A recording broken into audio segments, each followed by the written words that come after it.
बिस्मिल्लाहिर्रहमानिर्रहीम अस्सलामु अलैकुम। घर का डॉक्टर में खुश आमदीद कहते हैं।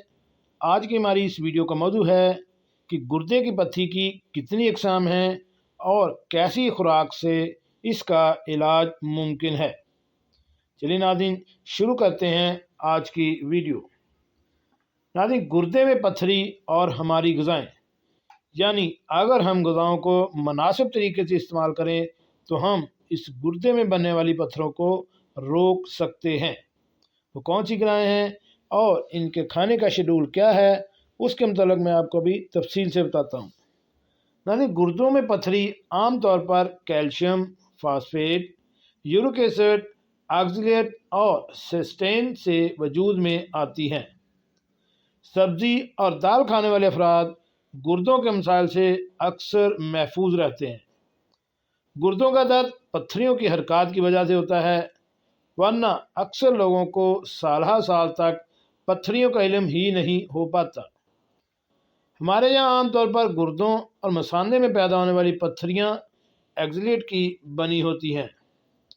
यूँ तो ये जुज़ टमाटर, पालक, जामन, चुकंदर, बैंगन, दालों, प्याज, अंगूर, खुबानी, सब्ज़ मिर्च, शकरकंदी, बादाम, अखरोट, पिस्ता, काजू, तेल और चॉकलेट में पाया जाता है, लेकिन इनमें ये बहुत ही मामूली मकदार में होती है।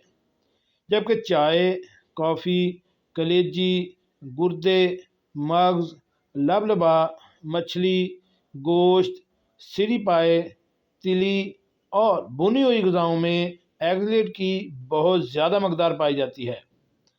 नाज़रीन, एक तहकीक के मुताबिक चाय नोश और गोश्त को अफराद तौर पर गुर्दों के मसाइल में गिरे देखे जाते हैं और कुछ अद्वियात के मुज़र असरात की वजह से भी गुर्दों पर अज़ाफ़ी दबाव पड़ता है। मल्टीविटामिन, स्टीरॉयड्स, एंटीबायोटिक्स और पेन किलर के मुतवातिर इस्तेमाल और अताइयों के कुश्ते खाने से भी गुर्दे की बीमारियां लाहक होती हैं। लिहाजा एक तंदुरुस्त आदमी को रोज़ाना 3 से 4 लीटर पानी या पानी पर मुश्तमिल ग़िज़ाओं मसलन रसीले फल और सब्ज़ियों का इस्तेमाल करने की कोशिश करनी चाहिए। अगर आप चंद ग़िज़ाओं के मुनासिब इस्तेमाल से इस तरह करें तो आप गुर्दे की बनने वाली पत्थरियों से छुटकारा हासिल कर सकते हैं। जी नाज़रीन, कैसी लगी आज की हमारी ये मालूमाती वीडियो? हमारे इस चैनल को